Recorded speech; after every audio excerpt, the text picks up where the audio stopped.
저는 오늘 본문의 말씀을 통해서 함께 하는 기도의 힘이라는 제목으로 말씀을 드리려고 합니다. 우리 옆 사람과 함께 이렇게 인사를 한번 나눌 수 있기를 바랍니다. 함께 기도합시다. 함께 기도합시다. 오늘 본문의 말씀 20절 한번 다시 읽겠습니다. 20절입니다. 시작. 두세 사람이 내 이름으로 모인 곳에는 나도 그들 중에 있느니라. 아멘. 이 말씀을 생각해 보면, 그러면 한 사람이 기도할 때는 하나님이 안 계신 건가? 아니면 많이 사람들이 모이면 모일수록 그 기도의 힘은 큰 것인가? 뭐 이렇게 생각할 수도 있겠죠.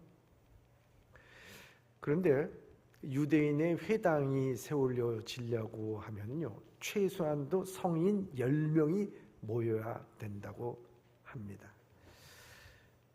그 초대교회가 서려고 하면은 몇 명의 교인이 필요한지 그것은 나와 있지는 않지만, 주님은 이 교회에 대해서 얘기할 때 두세 증인이라고 얘기를 할 때가 있습니다. 만일 형제가 잘못한 일이 드러나면은 가서 두세 증인이 그에게 가서 권면해라. 듣지도 않으면 교회에 대해서 이야기하고 그를 세리와 죄인같이 취급하라. 이런 말씀이 있어요. 그러니까 두세 사람이라 하는 말은 아마 최소한의 단위가 아닌가, 이렇게 생각이 되어집니다. 또 19절에는 이렇게 말씀하고 있습니다. 19절의 말씀입니다. 시작. 진실로 너희에게 이르노니 너희 중에 두 사람이 땅에서 합심하여 무엇인지 구하면 하늘에 계신 내 아버지께서 그들을 위하여 이루시리라. 아멘. 두 사람이 땅에서 합심하면 무엇인지 구하면 하나님은 그를 위해서 이루는 역사가 있다라고 말씀하고 있습니다. 그런데 오늘 이 두 본문의 말씀을, 이 본문의 말씀 전의 말씀과 후의 말씀을 잘 봐야 합니다. 그 말씀을 통해서 과연 이 두세 사람이 의미하는 것은 무엇인가? 하나님께서는 그 두세 사람이 내 이름으로 모여서 기도하는 것에 하나님은 왜 응답하여 주시겠다고 말씀하는 것인가? 저는 내일부터 있는 특별 새벽 기도를 통해서 우리가 이 두세 사람이 되기를 간절히 바라는 마음에서 이 말씀을 드리는 것입니다. 예수님께서 이 마태복음 18장, 본문이 들어있는 마태복음 18장 시작에부터 보면은 예수님께서 마지막 이제 그 사명을 다하기 위해서 예루살렘으로 향하고 있습니다. 예루살렘으로 가는 것은 십자가를 지시기 위해서 가는 거예요. 그 예수님께서 십자가를 지시기 위해서 가기까지는요, 예수님은 제자들에게 여러 차례 말씀하셨어요. 내가 그 예루살렘에 가는 것은 십자가의 죽음과 부활에 있다고 하는 것을 제자들에게 얘기를 했어요. 뿐만 아니라 제자들에게 마태복음 16장에는 이렇게 말씀하셨어요. 아무든지 나를 따라오려거든 자기 자신을 부인하고 자기 뭐를 지라고요? 십자가를 지고 쫓을 것이니라. 이렇게 말씀하셨어요. 자기 부인하고 십자가를 지고 쫓을 것이니라, 이렇게 말씀했는데, 예수님께서 예루살렘으로 향하니까, 예루살렘이 뭡니까? 이스라엘의 수도 아닙니까? 중심 아닙니까? 모든 정치, 경제, 문화, 사회의 중심 아닙니까? 권력을 잡으려면 예루살렘을 잡아야 되는 것 아니겠습니까? 주님께서 절심하고 예루살렘으로 가니까 이 제자들은 그때부터 생각이 다른 곳에 있는 겁니다. 뒤에서 누가 큰 자냐, 누가 서열이 1위냐 얘기를 하면서 예수님께 와서 묻습니다. 누가 천국에서 큰 자냐? 누가 예수님께 천국에서 큰 자입니까? 이렇게 묻습니다. 예수님의 마음은 억장이 무너지는 것 같아요. 자기는 인류의 구원을 위해서 자기 십자가를 지고 나를 쫓을 것이라고 말씀하고 3번씩이나 똑같이 내가 예루살렘에 가서 죽어야 되고 부활해야 되는 것을 그렇게 말씀했건만 이들은 뒤에서 얘기하는 것이 무엇인가? 누가 천국에서 큰 자입니까? 다시 말하자면 그들은 유대적 메시아적인 생각에 꽉 차 있는 거예요. 예수님께서 이제 예루살렘으로 올라가시는 이유는 이제 이 로마의 정권을 무너뜨리고 이스라엘의 회복을 가져오기 위해서 그런 것 아닌가 생각하면서 그 세베대의 2 아들이 어머니께서 데리고 와서 야고보와 요한을 예수님 앞에 내놓으면서 하는 말이 주여 주의 나라가 생겨질 때 주의 나라가 쓸 때 한 사람은 예수님의 우편에 한 사람은 좌편에 앉게 될, 다시 말하자면 권력의 노른자이와 핵심의 자리에 좀 앉혀달라는 얘기 아니겠습니까? 그 사람만 그런 게 아니고 제자들도 동일한 생각을 가졌어요. 그러니까 제자들도 그 얘기를 듣고서 분개했다고 말하고 있습니다. 예수님은 그때 하나님의 나라에서 가장 큰 자는 오늘 이 세상에서 권력의 자리에, 힘의 자리에, 능력의 자리에 있는 자가 아니라 섬기는 자의 자리에 있다라고 하는 말씀하고 있습니다. 너희들이 이 권력의, 힘의, 능력의 어떤 이 세상에서 말하고 있는 자리에 너희들이 취하지 말라는 거예요. 권력으로 얻는 것, 돈으로 얻는 것, 능력으로 얻는 것, 무슨 힘으로 얻는 권력의 자리는요, 여러분, 그 자리가 사라짐으로 말미암아 그 사람의 존재 가치도 사라지는 거예요. 그렇기 때문에 너희는 그리스도 안에서 존귀한 존재가 되려는 거예요. 이런 가치 없는 것, 그 지위가 사라지고 힘이 사라지고 권력이 사라질 때 같이 사라지는 그런 존재가 되지 말고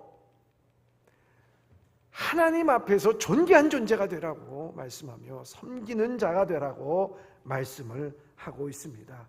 그러면서 하시는 말씀이 무엇을 얘기하느냐? 한 영혼을 너희들이 실족하게 하지 말라는 거예요. 우리가 남을 실족하게 하는 일은요, 다른 것에 있는 게 아니에요. 내가 권력이 있고 힘이 있고 능력이 있어요. 그러면 아랫사람이 보이지 않아요. 아나무인이라는 말이 있지 않습니까? 권력이 우리 눈을 가리고요, 힘이 우리의 눈을 가리고요, 돈이 우리의 눈을 가려요. 그래서 업신여긴단 말이에요. 너희가 어떤 사람이라도 한 심령이라도 실족하게 하고 업신여기지 말라라고 말씀하고 있습니다. 여러분, 업신여기다고 하는 말은요, 2 단어의 합성 단어예요. 없다라는 것과 여기다라는 말이에요. 여러분, 그것은 무엇을 의미하느냐? 존재 자체에 대해서 인식하지 않는다는 거예요. 사람의 존재로 치지 않는다는 거예요. 이 주님께서는 우리에게 말씀하시기를 저 들의 백합화를 바라봐야지, 입히고 기르지도 않는데 그 자태라는 것이 솔로몬의 영광보다 더하지 않느냐 말씀합니다. 들의 풀도요, 하나님께서 입히시고 먹이시고 그 공중에 나는 새도 다 그런 거예요. 하나님께서 기르시고 입히시는 존재의 가치가 있다고요. 존재의 가치가 있다. 뿐만 아니라 여러분, 시골 장터에서 1,000원 혹은 10,000원에 팔리는 그 조그마한 강아지 있지 않습니까? 새끼 강아지. 이 새끼 강아지도요, 여러분 그거 한번 사가지고 품 안에 안아보세요. 그 따뜻한 온기가 온몸에 퍼지는 거예요. 존재감이 있어요. 존재감이.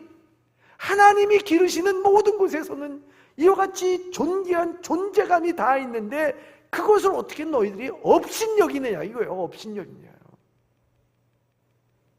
이스라엘 공동체 안에, 믿는 공동체 안에, 교회 공동체 안에 하나님이 사랑하고 하나님이 세워준 한 사람 한 사람에게는 존귀하고 거룩한 존재의 가치가 있는데 그것을 업신여기지 말라는 거죠. 그 업신여김으로 어떻게 됩니까? 실족하게 된다는 거예요. 그것을 무엇으로서 비유를 들어서 말씀하셨냐면 100마리 양이 있는데 한 마리를 잃어버렸을 때 마리를 산에 두고 그 한 마리를 찾아서 나서지 않겠느냐는 거예요. 그리고 그 한 마리의 양을 찾았을 때 얼마나 기쁘겠느냐 하는 거예요. 업신여긴 양이 한 마리의 양, 한 마리의 양이나 99마리의 양이나 똑같은 가치가 있는 거고 똑같은 존재가 있는 것이고 누구나 다 업신여길 수 없는 것이고 하찮게 여길 수 있는 것이 아니라는 거예요.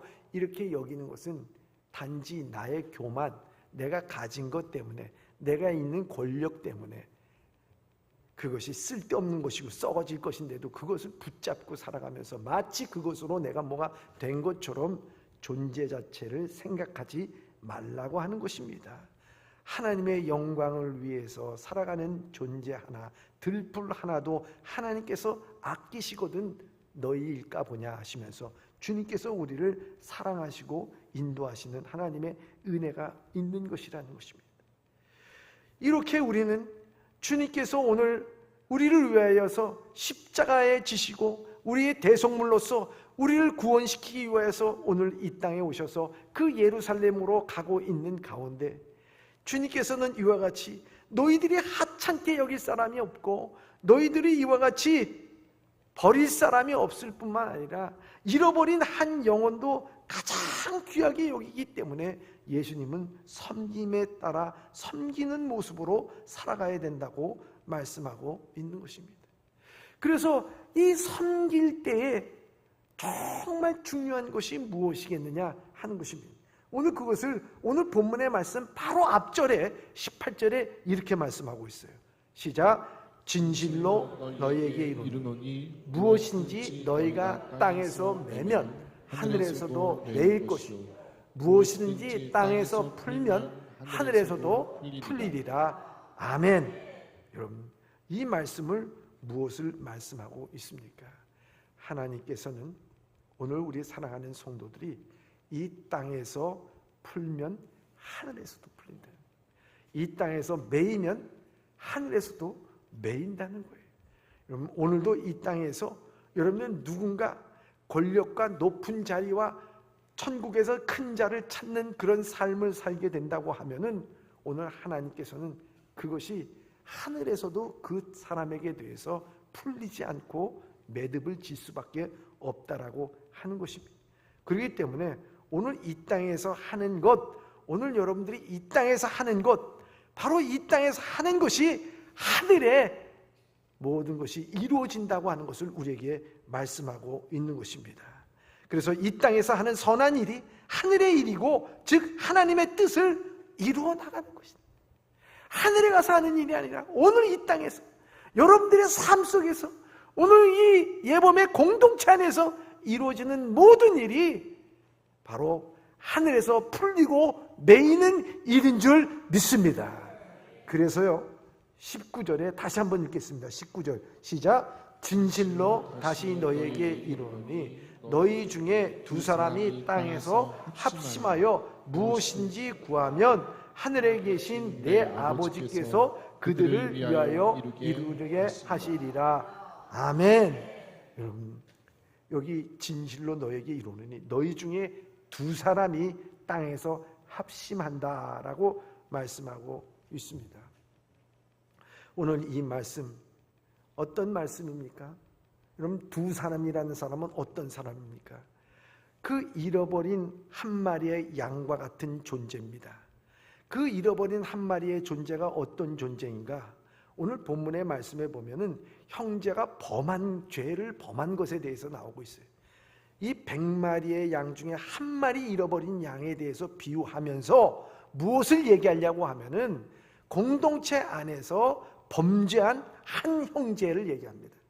너희가 만일 범죄한 한 영혼이 있다면 두세 사람이 가서 그를 권면해라. 긍휼한 마음으로 품어라. 사랑으로 품어라는 거예요. 여러분, 그렇게 품게 돼서 그가 돌아오게 되면 너희들이 그 돌아오는 것으로 인해서 얼마나 기쁘고 감사하겠느냐. 그런데 그 권면해도 돌아오지 않는다면 그러면 교회에다 얘기하고 그를 바리새인과 그들 세리와 죄인처럼 취급하라. 이 말씀을 우리에게 주고 있습니다. 다시 말해서 오늘 이 땅에서 잃어버린 영혼, 그리고 실족해야 되는 영혼, 하찮게 여기는 영혼이 우리에게는 없어야 된다고 하는 것을 우리에게 말씀하면서, 이 두 사람이 모인 곳이라고 하는 것이 무엇인가?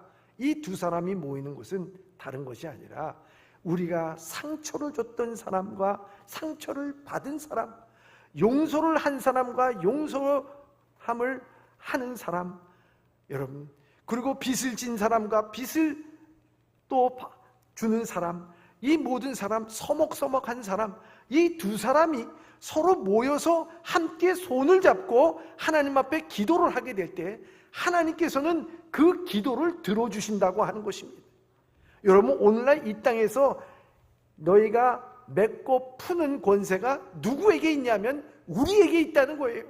여러분들의 삶 가운데서 이와 같이 맺고 푸는 권한이 이 땅에 있다고 하는 것입니다. 우리가 생각할 때, 야, 저 사람 안 돼, 저 사람은 아무리 생각해도 안 돼 하면서 소외를 시키거나 그 사람을 상처를 주는 일, 또 저 사람은 하나님만이 할 수 있는 사람이라 하면서 하나님 앞에 그것을 미루는 일이 돼서는 안 된다고 하는 것입니다. 그 매듭을 풀고 매듭을 짓는 권한은 바로 여러분들에게 있다는 거예요. 그러니 이 두세 사람이 모이는 곳은 관계에 대한 말씀을 하고 있는 것입니다. 그 숫자에 대해서 얘기하는 것이 아니에요. 여러분들이 두세 사람이 모이는 곳이 어떤 곳입니까? 원수간에 모이는, 우리 두세 사람의 모이는 곳이 되어야 된다는 거예요, 여러분. 그리고 상처를 준 자와 상처를 받은 자의 모임이 있어야 된다는 거예요. 이 두 사람이 되어야 된다는 거예요. 하찮게 여김을 받은 사람과 교만했던 사람이 서로 마음을 풀고, 용서했던 사람과 용서를 받은 사람이 마음을 함께하여 두 사람이 손을 잡고 기도할 때 그 목적이 하늘에서 풀린다는 거예요. 여기에서 풀리면 하늘에서도 풀리는 거예요, 여러분. 여기서 안 풀리는데 어떻게 하나님이 풀립니까? 여러분, 이 말씀을 우리에게 해주고 있는 것입니다. 그래서 오늘 본문의 말씀에 다음에 나온 것이 용서에 대한 비유예요. 10,000달란트 빚진 자의 용서를 하는 거예요. 어떤 사람이 10,000달란트를 빚졌지만 임금이 와서 탕감시켜줬어요. 그래서 너무 기쁘고 즐거워서 나가는데 자기에게 100달란트 빚진 자가 온 거예요. 근데 그 사람을 용서하지도 않고 빚을 갚을 때까지 너 감옥에 가 있어라 그러면서 감옥에다가 쳐넣은 거예요. 이 소식을 듣은 임금이 너 일로 와 하면서, 내가 너를 10,000달란트를 갖다가 탕감시켜줬는데 어찌하여 100달란트, 100데나리온, 몇만 분의 1밖에 되지 않는 그 빚을 갚지 못한다고 내가 그렇게 모질게 대할 수가 있겠느냐 하는 거예요. 그러면서 마태복음 18장 35절에 마지막 결론으로 이렇게 얘기합니다. 너희 각각 마음으로부터 형제를 용서하지 아니하면 나의 하늘의 아버지께서도 너희에게 이같이 하시리. 아버지께서도 너희에게 이같이 하시리. 너 이 땅에서 풀지 않으면 하늘에서도 풀지 않아. 이 말씀을 하고 있는 것입니다. 너희가 이같이 아니하면. 그렇기 때문에 오늘도 이 땅에서 우리가 무엇을 어떻게 신앙의 삶을 살아가는가 중요한 거예요. 땅에서도 풀면 하늘에서도 풀고, 땅에서 매이면 하늘에서도 매이는 거예요. 하나님의 핑계를 대서는 안 된다고 하는 것입니다.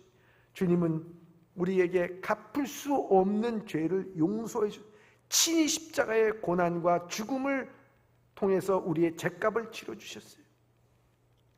그런데 우리가 살다 보면은 너무 사소한 문제를 통해서 그 마음속에 용서하지 못할 때가 참 많이 있잖아요. 여러분, 난 그거는 절대 용서할 수가 없어. 그것은 절대 이해할 수가 없어. 어머나 세상에 저런 일이 다 있을까? 어머나 세상에 저런 일이 다 있을까 하는 게 참 많나 봐요. 그래서 TV 프로그램에도 세상에 이런 일이, 이런 프로그램이 있는 것을 봅니다. 그렇잖아요. 여러분, 오늘날 이 땅에 살면서요, 우리가 생각하기에 세상에 용서하지 못하고 이해하지 못하고 우리가 그것을 긍휼한 마음으로 품지 못할 일이 여러분들 있을까요? 없을까요? 없어요. 주님이 여러분들을 보시기에요, 주님의 판단으로 보기에는 여러분들이 아니, 저럴 수가 있어? 저럴 수가 있어? 여러분들의 생각을 다 들여다보시는 하나님, 여러분들의 마음을 다 들여다보시는 하나님, 바닥까지 다 보시는 하나님이세요. 여러분, 그걸 아셔야지. 옷 입는다고 모를 줄 알아요, 여러분? 안방에 들어가서 이불 뒤집어 쓰고 있다고 모를 줄 아세요? 다 알아요, 여러분. 얼마나 간사한지, 얼마나 배반을 갖다가 손 뒤집듯이 하는지, 얼마나 하나님 사랑해요 하다가 돌아서 가지고 나는 역시 저금통장에 있는 이 물질이 최고지. 여러분, 우리 그렇게 생각할 수도 있는 거예요. 여러분, 이런 하나님께서 너희를 이해하지 못한다고 내가 너희를 십자가에 너희를 위해서 죽었는데 그럴 수가 있냐고 하면서 이해하지 못한다고 얘기하면서 너희들은 용서받지 못해 하면서 여러분들을 내치실까요? 아니라는 것이죠. 주님께서는 십자가에서 우리의 죄를 용서하실 때 다 이루었다고 말씀하시고 마지막 강도까지 주님께서 용서하시고 그를 품어주신 것을 볼 수가 있는 것입니다. 그러기에 이 땅에서 메고 푸는 권세가 여러분 하늘에 있는 것이 아니고요, 여러분들에게 있는 거예요. 내가 메고 푸는 권세가 있는, 예수님을 따르는 믿는 자들에게 이와 같이 세우실 교회가 이런 권세가 있는 거예요. 그러기에 본문에는 그 권위가 있을 권세를 행하실 형제에게 기도에 대해서 말씀하고 있는 거예요. 오늘 본문의 말씀에 예수님께서 형제가 두 사람이 또는 세 사람이 땅 위에서 마음을 합하여 무엇인지 구하면 하늘에 계신 아버지께서 이루어 주실 것이다. 여기 두세 사람이 뭡니까? 죄를 범했던 형제와 그를 고문했던 형제를 말하는 것입니다. 업심을 받았던 형제와 그 가정과 이웃과 교회 공동체의 성도들을 말하는 것입니다. 용서한 자와 용서받지 못한 자, 잃어버렸던 자와 이를 찾는 자, 원수와 친구하려는 자, 빚진 자와 탕감한 자, 상처받은 자와 상처 준 자. 여러분, 그 두 사람이 여러분들 모여서 함께 손을 붙잡고 기도하면 하나님께서 얼마나 기뻐하시겠느냐는 거예요. 하늘에 상급이 있을 뿐만 아니라 거기에는 기쁨이 있고 잔치가 벌어지지 않겠느냐 하는 것을 우리에게 말씀하고 있는 거예요. 바로 이 두세 사람이 모여서 기도하는 곳에 바로 이 두세 사람이 그런 사람이라는 것을 말씀하고 있습니다. 이들 한 영혼을 잃어버리지 아니하시는 예수님께서 사랑을 깨닫고 함께 기도하고 함께 용서를 구하며 용서하며 함께 기도한다면 그 기도의 구함이 서로들 일치가 되고 하나님의 뜻과 일치가 됨으로 말미암아 하나님께서 용서하시고 하나님께서 사랑하시니 음부의 권세가 넘보지 못하게 될 줄 믿습니다. 이거 우리 가정이 그런 거예요. 여러분, 가정이 음부의 권세가 넘보지 못하는 게 뭐겠습니까? 이와 같이 서로 그 마음이 서운하고 그 마음에 상처가 있고 서로 마음이 답답하더라도 서로 마음을 붙잡고 미안해, 사랑해, 주님께서 나를 사랑해 주셨는데 하면서 손을 붙잡고 기도하는 순간에 거기 매듭이 풀리는 거예요. 그럼 하늘에서도 풀리는 거예요. 하늘에서 풀릴 때 어떻게 되겠습니까? 하나님께서 풀려서 하나님께서 있어야 될 것, 필요한 것들로 우리에게 주시는 거예요. 야, 너희들 싸우고 거기에서 풀지도 않는데 내가 너에게 복을 줘봤자 그 복을 감당할 수나 있겠냐? 주님께서는 주시지 않는다는 거예요, 여러분. 그걸 분명히 아셔야 돼요. 내가 풀지도 않는 가운데서 주여 우리에게 이것도 주시고 저것도 주시고 천만에 하나님 그걸 풀 때 하나님께서 예비하신 하늘의 상급을 우리에게 주실 줄 믿습니다. 그래서 너희 중에 두 사람이 땅에서 합심하여 무엇인지 구하면 하늘에 계신 내 아버지께서 그들을 위해서 이루신다는 거예요. 이루어 주신다는 거예요. 그때 이루어 주신다는 말씀입니다. 그래서 이 말씀은 두세 사람은 숫자의 의미가 있는 것이 아니라 관계의 의미가 있는 것입니다. 그 관계는 결코 자기의 이기와 이기주의와 이익을 관철하기 위해서는 어떤 공청회와 같은 모임이 아니라는 거예요. 여러분, 아픔을 당하고 아픔을 준 사람, 힘들고 고난 가운데 있는 사람, 그들과 함께 손을 잡고 하는 기도라고 하는 거예요. 그 기도. 여러분, 얼마나 좋아요. 여러분, 공총회는 어떻습니까? 서로 모입니다. 우리 집단의 이익을 위해서 이번에 이렇게 합시다, 저렇게 합시다, 의장 이렇게 합시다. 그냥 공총회는 자기의 이익을 대변하는 곳이에요. 그렇기 때문에 난장판이 될 수가 있어요. 그런데 이 기도는 두 사람이 모여서 기도하는 것은 내 이익을 위해서 기도하는 것이 아니라 서로 간의 상처와 아픔과 또 업심여인과 교만이 다 사라지는 곳, 그래서 함께 손을 잡고 기도하는 것입니다. 이번 특세의 기도는 이런 합심의 기도가 우리 가운데 있기를 주님의 이름으로 축원합니다. 깨졌던 관계가 서로 손을 잡고 기도하는 시간, 서먹서먹했던 사이가 서로 손을 잡고 기도하는 시간, 미워했던 사람이 마음을 붙잡고 기도하는 시간, 원수지간이라도 서로를 위해서 기도하는 시간, 여러분, 그런 관계가 풀릴 때 이 교회는 부흥하게 될 줄 믿습니다. 초대교회가 부흥하는 이유가 뭡니까? 이 모든 것이 다 사라진 거예요. 오직 찬미와 사랑으로 나누어주는 삶이 풍성한 삶, 그래서 거기는 가난한 자가 없다라고 말하고 있습니다. 그런데요, 여기에서 그 두세 사람이라고 하는 것이 그런 관계가 있는 사람이 서로 붙잡고 기도하는 것을 넘어서서 예수님은 더 큰 말씀을 하고 있습니다. 그 기도는 하나님의 뜻한 비전을 함께 갖고 나가는 기도입니다. 여기 20절 읽겠습니다. 시작. 두세 사람이 내 이름으로 모인 곳에는 나도 그들 중에 있느니라. 아멘. 여기 두세 사람이 모인 것, 취미가 같아서, 동향이 같아서, 마음이 맞아서, 종교가 같아서가 아닙니다. 내 이름으로 모인 곳입니다. 내 이름이 뭡니까? 예수님의 이름으로 모인 곳입니다. 여러분, 예수님의 이름으로, 우리는 예수님의 이름으로 모인 줄 믿습니다. 여러분, 예수님의 이름의 뜻이 무엇입니까? 그것은 우리를 구원하시는 거예요.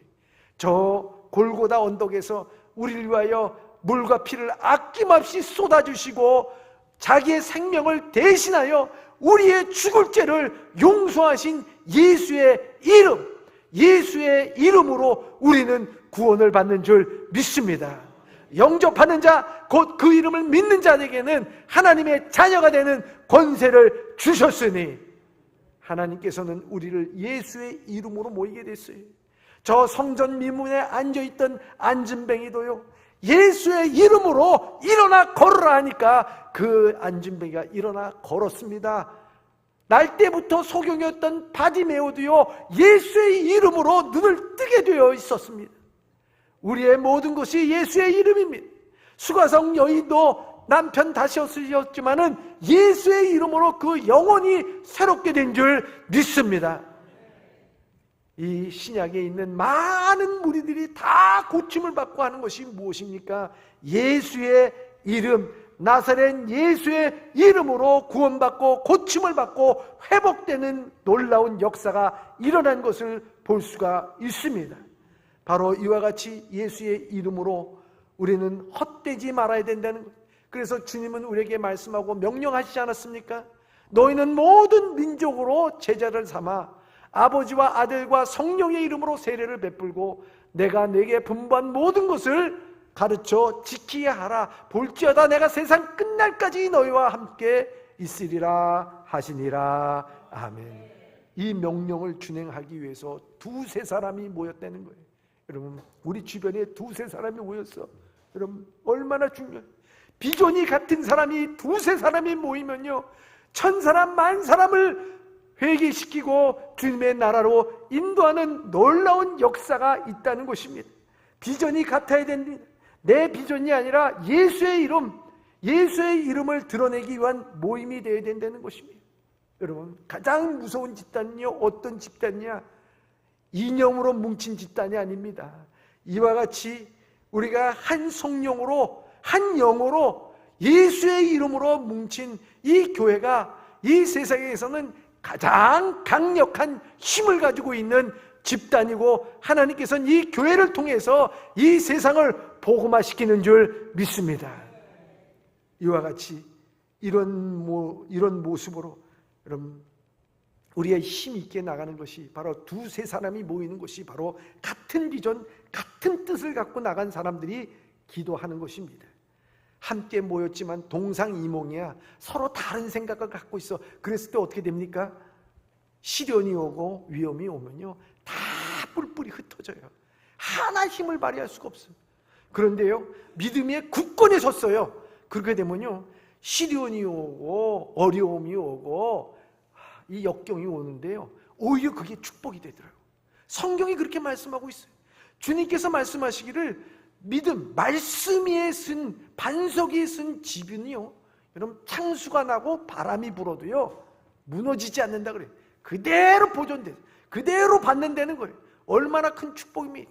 바람이 와도, 창수가 나도, 문제가 생겨도, 시련이 와도, 유혹이 와도, 시험이 있어도 하나님께서 주신 복을 그대로 누리게 될 줄 믿습니다. 우리 교회가 그래요. 믿음으로 하나가 되는 교회, 비전으로 하나가 돼서 두세 사람이 모이더라도 한 비전, 한 뜻을 갖고 나가는, 그래서 그렇게 손을 잡고 기도하는 그 기도는 능력의 기도라고 하는 것입니다. 그러면요, 여러분, 오늘날 우리가 이 두세 사람이 모이는 교회가 되어야 된다는 것은 무엇을 의미하는 걸까요?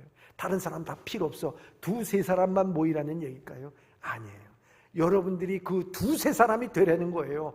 여러분들이 서로가 마음을 합하라는 거예요. 우리의 비전이 뭐가 있느냐? 주님께서 나에게 주신 비전, 너도 그런 비전 받았느냐? 함께 비전을 갖고 한 뜻을 갖고 하나님 나라를 이루어 나가면서 또 서로가 서로에게 있어서 잃은 버린 자, 또 그것을 찾는 자와 용서하는 자와 용서를 빈 자, 이 모든 자가 한 마음 한 뜻이 돼가지고 손을 잡고 기도하게 될 때 주님께서는 이 광명시뿐만 아니라 서남부와 이 항반도와 뿐만 아니라 전 세계를 통해서 하나님 나라를 이루게 될 줄 믿습니다.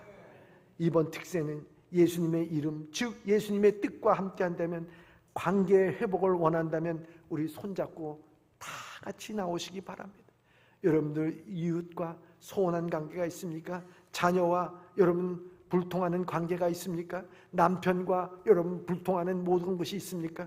나오시기 바랍니다. 예수의 이름으로 나와서 함께 기도할 때 이런 모든 문제들이 다 주님 앞에서 풀림으로 말미암아 하늘에서도 풀릴 줄 믿습니다. 그래서 하나님께서 그 가정에게 주시고자 하는 모든 축복을 받아 누릴 수 있는 이 가정, 이 교회가 되길 주님으로 축원합니다.